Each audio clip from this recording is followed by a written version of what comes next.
So, sa puntod niya tayo pupunta? Hindi.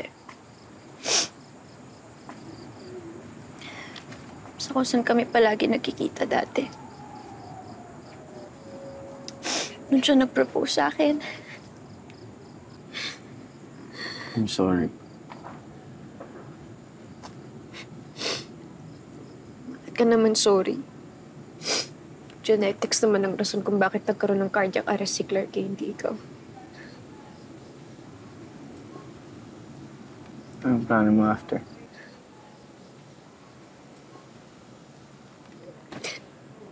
Ewan ko. Alam mo, first time sa buong buhay ko na wala akong plano. Na hindi ko pinapakinggan yung sasabihin ng magulang ko, yung mga kaibigan ko. Sarap pala sa pakiramdam.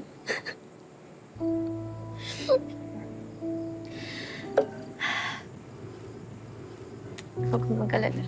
Nabayaran ko pa rin tong kotse mo kahit na hindi tayo makakarating sa destinasyon na gusto ko.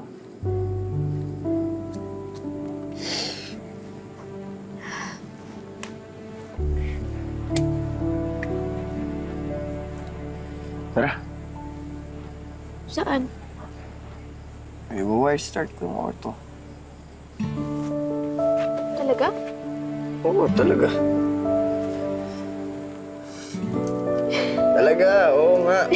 Talaga? Oo, kaysa makikita, baka magbago pa yung isip ko. Sige na. Sige.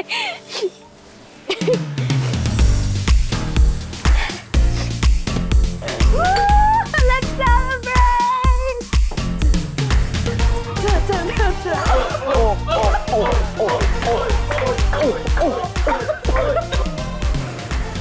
Ay. Kumusta? Hoy! Hoy, hoy, anong ginagawa mo? Bakit? Hoy, bakit ka nakuhubad? Oy, wag kang feeling. Malamang hubarin ko talaga to eh. Ito na lang yung nag-iisa kong polo eh. Mamaya mamantsahan, madumihan palalo eh. Di wala na akong susutin. Oh.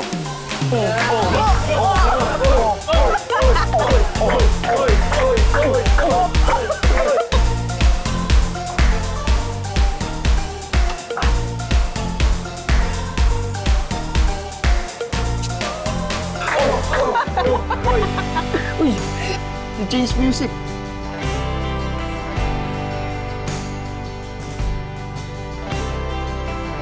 Gusto mo tingnan? Ha? Ano? Ano nga, may nakas. Okay na to. Hay na? Okay.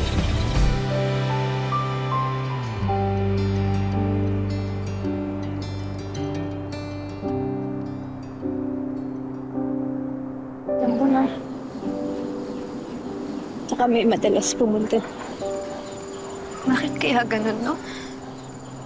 Bakit yung mga taong nagpapangako sa'yo na hindi sila mawawala, sila pa yung bigla na lang mawawala? Hindi ka naman iniwan ni Clark. Talaga? Mag-isa ako ngayon. Kung hindi niya ko iniwan. Hindi ka naman mag-isa.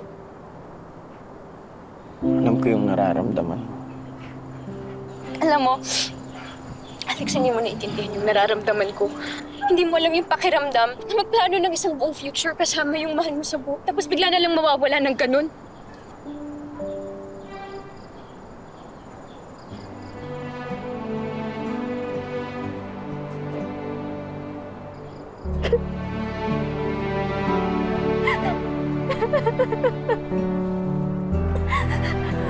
Siguro nga tama ka. Hindi ko alam yung eksaktong pinagdaraanan mo, pero...